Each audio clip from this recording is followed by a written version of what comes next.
Welcome to the Didi and Ltal Show. Advice, thoughts, and stories from a married couple on cybersecurity, technology, and life in general. Now here are your hosts, Didi and Ltal.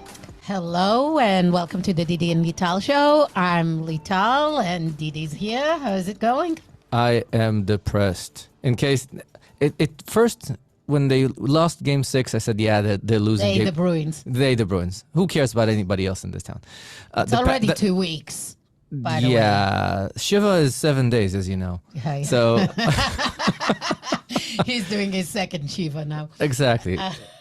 So that was painful. It was not as bad as 2019 with that Game 7 loss. But I put that last goal up there with the helmet catch. That and the helmet catch are like the worst. How is the Celtics doing? Who cares about them? They're a bunch of whiny losers. They're playing a team that they should have beaten outright, and they're playing a Game 7 tomorrow, I think. So there is a Game 7. There is a Game 7. So but we might see the same problem. So the league is trying as hard as they can to get a Celtics versus Lakers series. A Celtics versus Lakers series. It's a lot of money. It's global money. Forget just the U.S. money. Forget the fact that those are huge markets. Everybody in the world is going to tune in for Celtics versus Lakers. True. Even my mother knows Celtics versus Lakers. Yeah, because she's a boomer and she's been around for like the old Exactly. versus Everybody Lakers. knows For Celtics what, versus the 80s? the 80s. The 80s. Everybody that has We've been kids. Yes. At that time we kids, all remember we- the Magic versus Larry Bird series. Everybody remembers that. So Celtics versus Lakers. And of course, LeBron will win. And we talked about the impact on the local Boston economy Yes. that the Bruins are not getting to the Stanley Cup playoffs, right? Exactly. It's That- bad, right? Bars real- were waiting to celebrate here. Yes. A lot of bars were waiting to celebrate here. It's Now all they have is Fenway. Yep. Which they're actually doing a good job. I was talking to guys from MLB and I was saying that the pitch clock and killing the shift basically brought back baseball as a baseball game versus a home run kind of a home run derby that takes forever. Okay, let's But talk about this is the the- this- topic of today. Actually, those two things relate. The Bruins and MLB making a change are related to the topic of the day. We want to talk about pivots. Pivoting. The things that make you popular, not necessarily the thing that will keep you popular. The things that get you to a certain place are not necessarily the things that will get you to the next place. Things that got you your Series A investment doesn't mean that you actually found market Product market fit. market fit. I don't like the verbiage. It means that you find something, but not necessarily the Something thing that people will actually pay for. Exactly. And there's for people that don't know what I'm talking about, I'll give real world examples and then a little bit of technological examples, both from our companies, and then we can start talking about this. So first and foremost, when we talk about the Bruins, the thing that got them to the playoffs with this amazing series is amazing defense and amazing goaltending. They got neither of them in that series, and they needed to learn to shift, to change, to do something. The Barry Bonds era of baseball with the massive home runs, that kind of got baseball to have real viewership because they had these massive athletes. Even our local Big Papi, these guys were amazing at those home runs, but it couldn't continue to do the money ball, get the home runs, not the actual play, to continue having viewership, and viewership just went like shh. And now that they're playing back a game that's close to how the kids play, you get viewership back because people are daring to make a change to something that worked really, really well to get people to a certain place. Now, in tech companies, my favorite company to pick on is our favorite product, Peloton. The thing that made them very, very popular is being popular through COVID and with the middle-aged suburban mom. She uses an iPhone. She works out at certain time of day. There is the She can afford an expensive She bike. can afford an expensive bike. The classes are in her time of day, but if they wanted to have a bigger market, they needed to pivot to be a media company. They did. They actually are having like a comeback. Slow. Yes, slow. But they shifted. And They- now they see themselves as digital content platform. And it's all about the classes and not necessarily the device. So That is true. they moved to that. They say- have kind of a vision of maybe opening it up and being available on any device. Obviously, they need to redevelop. But Closer to the mic. we are closer to the mic so you can hear me.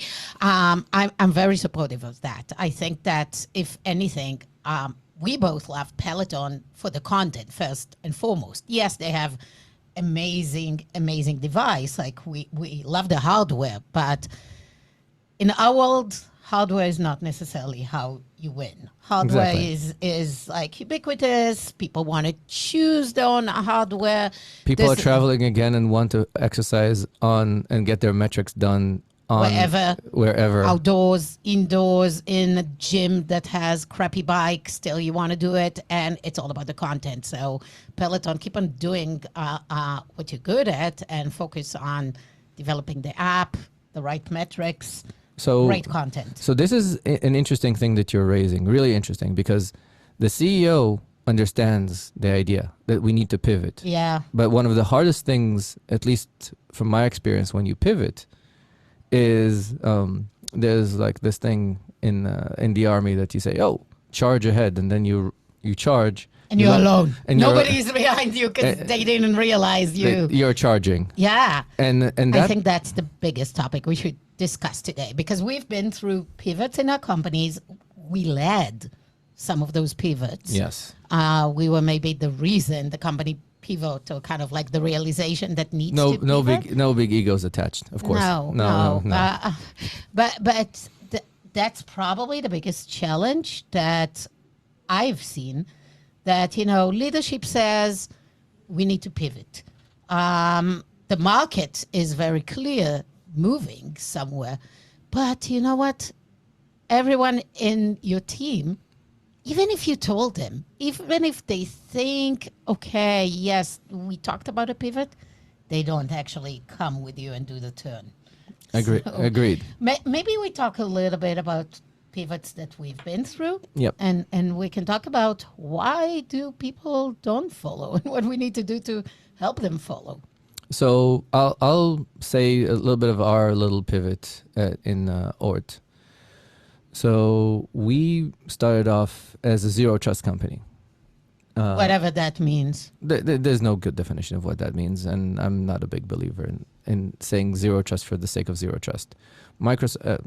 Google published a paper called Beyond Corp that said treat your external employees and your internal employees the same way, make sure that everything is through a permission. And everybody said, yeah, this is a great idea. This is zero trust. Let's jump on that. And everybody's reinventing their old technologies under the same branding. So VPNs now are zero trust. Everything is zero trust. But what we wanted to do was something I truly believed in, which was a better way to create network segmentation and network isolation that is based on permissions. So you come in and you get like a pipeline in your network that just focuses on you and what you're supposed to be able to do. Doron and I built a couple of prototypes of this in Cisco, and Matt was building this outside, and we were sure that this is the big thing. And when you talk to people, everybody says, yes, we need exactly that. But then you see when you start we basically put two fake Ort products. One was the identity product that we currently have in front of people, and the other one was the zero trust. And people said, with the zero trust product, we'll do a POC in like 9 months, 10 months. And It's a scientific project. No.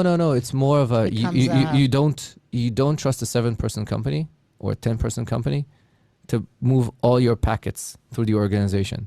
You trust a Zscaler that has a mountain of developers. Okay.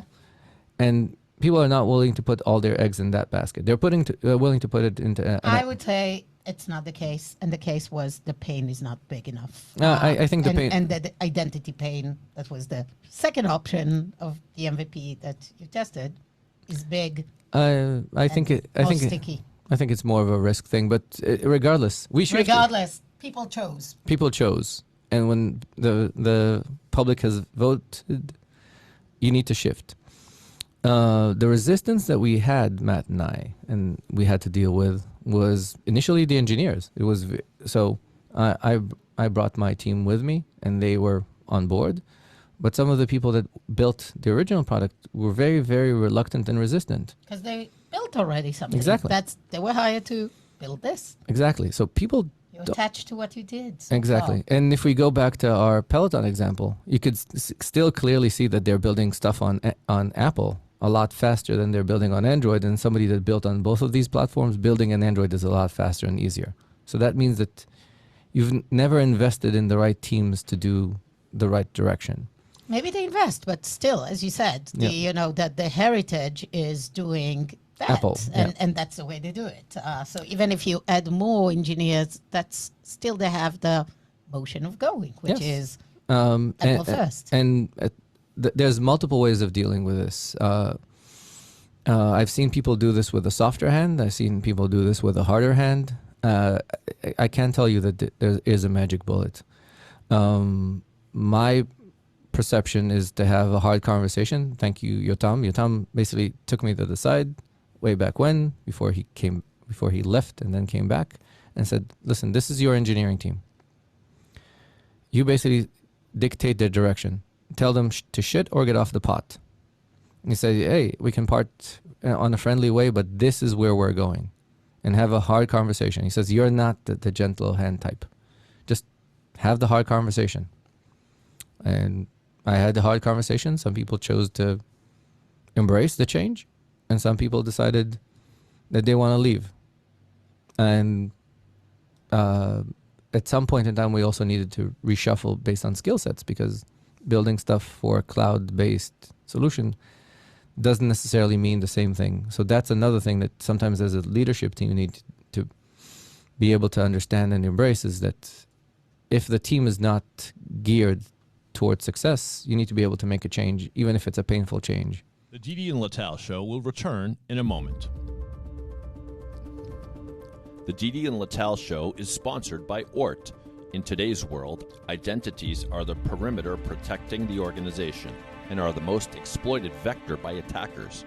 If your security teams are struggling to maintain control of identity management tools, Ort can help. Ort offers a centralized platform for discovering, monitoring, assessing, and remediating identity threats to your business. While most security platforms can take weeks or months to start identifying and remediating risks, with Ort, your security teams can get started in as little as 30 minutes and start securing the identity perimeter immediately. Ort will surface the most critical vulnerabilities and give your security teams the recommended action steps. Start your trial today at ort.io. That's OORT.io. The Didi and Ltal show is sponsored by Hunters. Hunters is a SaaS platform purpose-built for security operation teams, providing unlimited data ingestion and normalization at a predictable cost. Hunters helps SOC teams mitigate real threats faster and more reliably than SIEM. Visit hunters.ai to learn more. I'll give a metaphor, which I really believe in, from the Torah, the Bible. Yeah. The Hebrew people were walking for 40 years in the desert, from getting out of Egypt, walking to Israel. And some say, this way it doesn't take 40 years to walk. No, it takes 7 days, give or take. So why? And the reason is a generation had to shift to a new generation. Everyone had to die, whomever grew in Egypt. As a slave to become free and have, the rights to be in the Holy Land.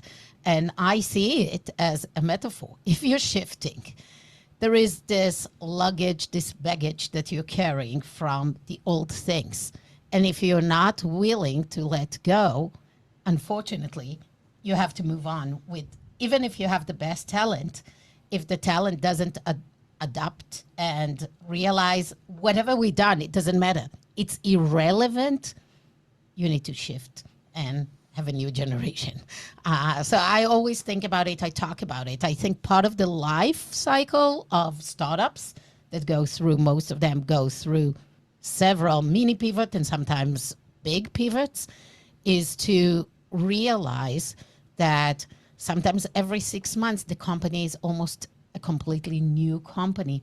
And sometimes it means that emotionally people that cannot move on need to move on to a different place. It's the unfortunate thing.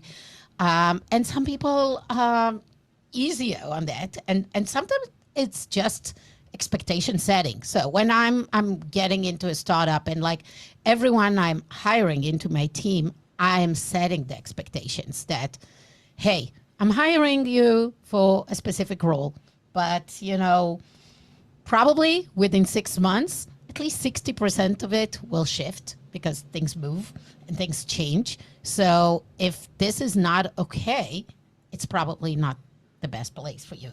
We are not here for stability. It's a place that you need to adapt, be ready to learn a lot, move fast, break things, but also realize that some of the work that you will be doing may not be used, may not be a good fit anymore, you know, may become redundant really, really fast. We're doing campaigns and then we realize this is not working and we scrape it and do something else. If you're not okay with it, it's probably not the right place for you. You can go, I used to work at P&G where campaigns are planned ahead 24 months in advance. And then they're executed. I don't know, maybe things change and maybe they're not as rigor as they used to be. I'm sure they are because where you're planning, you know, a TV campaign for multiple countries worldwide and then you do the local adaptations and stuff, you have to. It takes 2 years to do. In a startup, 2 years is dog years. It's forever. It's basically, we don't know what will happen in 2 years. We don't know what's a story and messaging. So yes, we hardly know what will happen in 2 months. Like we're living in the moment. I do want to tell similar story, very similar. So when I came into Hunters, the story was we're an XDR, Extended Detection and Response.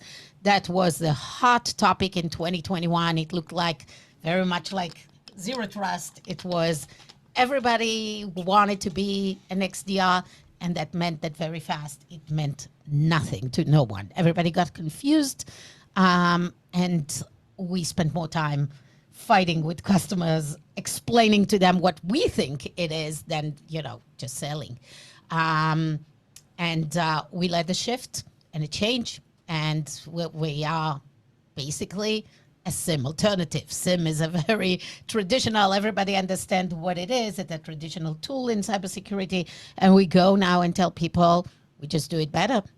We focus on what SOC need from SIM. We call ourselves the SOC platform because we're purposely built for the SOC, unlike SIM that is built for a generic use case. But the Sims themselves had to reinvent themselves several times because they still do. Yeah, because they started off as the tool that gets the logs out of the firewalls to make sure that the security people don't need to talk to the networking people. Yeah, and have shifted a million times since then. Mostly that, and then additional capabilities that grew over time. So, yes, it was hard. We even had teams that were called XDR team. So now it's like the identity got lost, and I think it took them more than a year to let go of the name. And we're like, this name doesn't mean anything. So like, if you really want to keep on calling yourself that way, people like keeping they kind of like, it's the identity, and letting go what you're doing and shifting to something else is like giving away part of your identity. Yeah, team is, That's what I see. I mean, I agree. you know me. I mean, I can let go things and shift in a second. Like that's You would my let favorite. Go, you would let go of the kids if it was up to you. No, the kids I like, but like Sorta. my idea of instead of doing spring cleaning, my ideal world would be I just move out to a new construction house every 2 years. I don't need to clean. I'm like I throw away everything and start from scratch. Like that's my dream. Yes. You know, like yes, if I could afford a new house every 2 years, damn, I would do it. Yeah. It's, Can I do it? I no, want to do it now. No. There is a new construction coming up at the end of the street. I Like, know. I want to get it. No. I hate so, staying in the same place. I It's know. like you need to remodel, clean up, do those things. I hate- it's not fun. I love I like change. scratch. I love Scratch. change in software. I hate change in life. I don't. For me, replacing a car is hard. Change is amazing. I hate staying in place. Like I feel dead. Yeah, my dad used to Inside. replace cars We've whenever been the in this ashtrays. place for 11 years. Let's move. Uh, Okay, vote. If somebody wants to donate something to help me move, please. I know exactly my path to the green line. I know my path exactly. That's what I'm saying. End of the street. Path is still the same, Yeah, but it's new clo- construction. Closer to Route 9, too much noise. It's fine. New construction. They'll have like double glazed, Yeah. whatever, windows. Yes.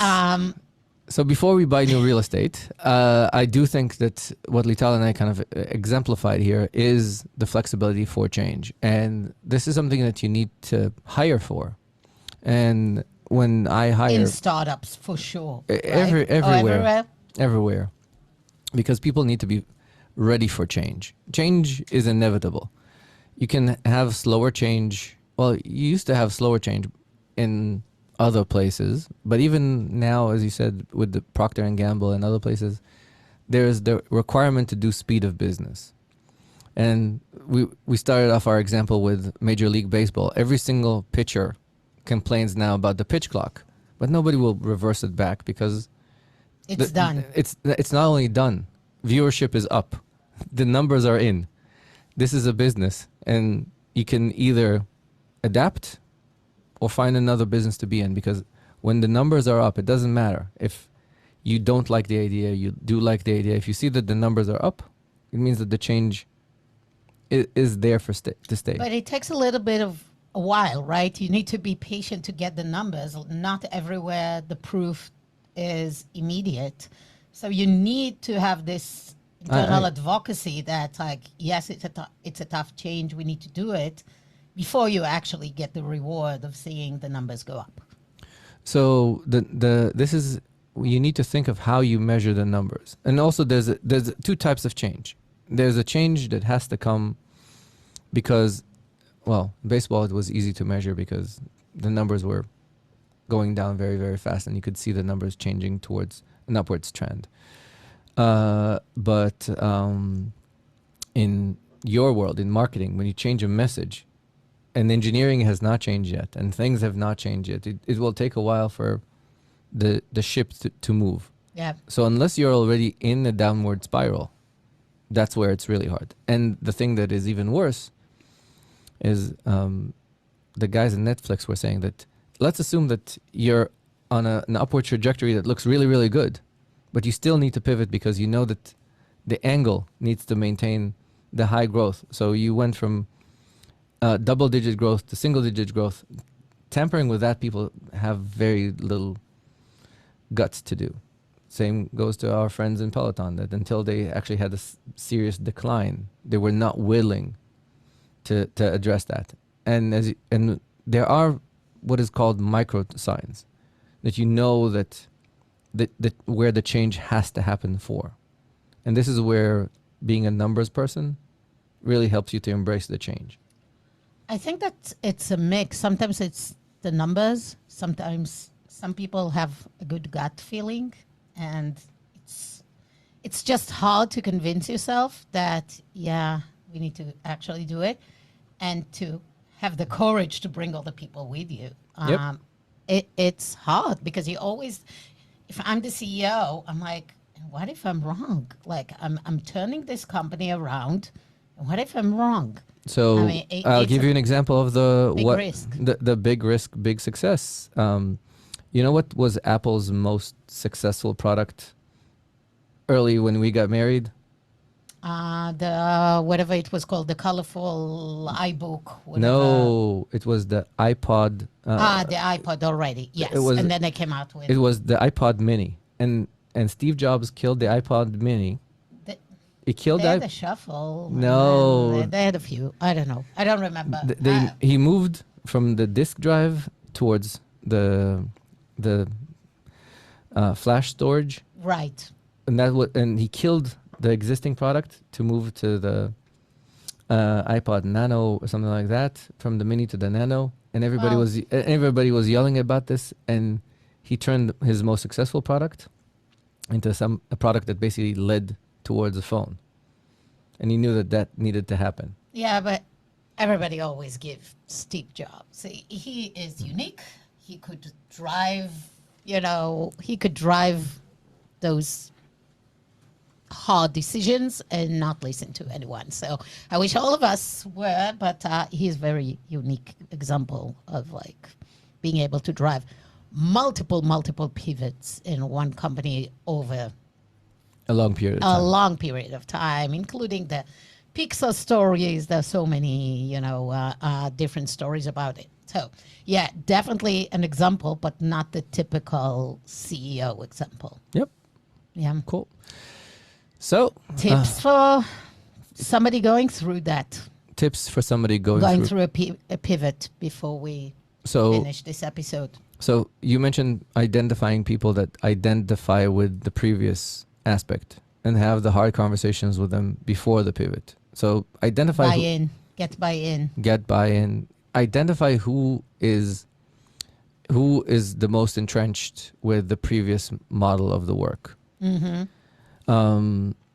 And have a discussion with them ahead of time, and assess this. Also, the best strategy is hire right to begin with for people that are like you. They want to move every 3 months and say, okay, the old strategy is dead. Let's move. So hire right and have the right conversations and understand. And don't be afraid to let go of people, because unfortunately, some people will never be able to accept the change. And if they're not, sometimes they'll be in the way. The one tip I want to give leaders in companies going through that is, even after you think the pivot is successfully done, we moved, we shifted, you will be surprised what percentage of your team still have some lingering aspects of the previous identity. Whatever it is, some things, either because of confusion, some things you didn't think of changing that needs to be changed. So this shift is not done when you think it's done. It's done when everybody shifted, when every aspect shifted. And it's surprisingly lingering in different parts. So plan for check-ins, for those kind of like conversations, for reviewing processes, reviewing documentation, reviewing the small things, how people call things, how the lingo is being used. Listen to calls. Listen to customer calls. Listen to customer calls. You might seem that some of your sellers are still selling the old product. You will be surprised to see that some people have old slides from your old look and feel that doesn't fit with your current new fresh branding, still using your old logo, still naming products that doesn't exist anymore. Your engineers calling things the way they used to call them and didn't shift. Some people still, you may have shifted to SaaS and cloud, you were on-prem, and people are still kind of like thinking processes the way they thought about them when you actually went to customer site and supported it. So think about all those places and make sure you treat them, because I found that those small things are the most harmful. It's kind of like it goes and bites you when you're least expecting it. So unfortunately, a pivot is not over before it's actually over. And sometimes It's never over. forever. And then you pivot for your next thing, or Yep. you add more products to your portfolio. Things become more complex in life. That's Yep. reality. Get ready to shift. And I want a new home. With that, let's finish this one. Yes, I do want to extend my thanks to the Bruins for an amazing, amazing season. Everybody's Bruins. everybody's on their case, and everybody has something bad to say. I have to say We thank you admire for the Panthers for what they're doing. yes, especially amazing killing the for Leafs. them. Especially killing the Leafs. Yeah, so thanks everyone. This is the Didi and Ltal show. We are here weekly. Listen, rate us wherever you get your podcast. If you want to be on the show, reach out to Didi or to myself. Have a great week. See you next week.